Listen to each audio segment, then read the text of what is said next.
ju pezulluat zgjedhjen, është e drejtë zgjedhjen në Tiranë, është e drejta juaj pa diskutim, por juve duhet t'i tregoni njerëzve se kur duhet, nëse rrezoni kërkesën, kur duhet të zhvillohen zgjedhjet në këtë qytet.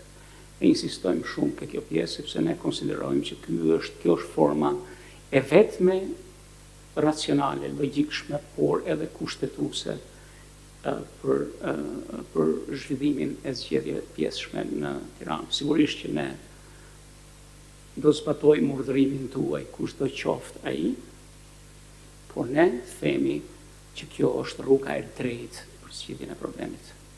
Dhe me kaq ju falenderoj shumë për vëmendjen që treguat për pjesën tonë të argumentave rreth kësaj çështje. Mirë, faleminderit atëherë. Po deklaroj atëherë mbylljen e shqyrtimit gjyqësor. Trupi gjykues tërhiqet për të marrë vendim. Data dhe ora e shpalljes vendimit do t'ju komunikohen sipas parashikimeve ligjore. Ju falenderoj për zhvillimin e një seance të gjatë, e cila u zhvillua në përgjithësi brenda etikës dhe rregullave të solemnitetit të gjykimit. Ditë të mbarë, bashkim të mbarë. Mirupafshim.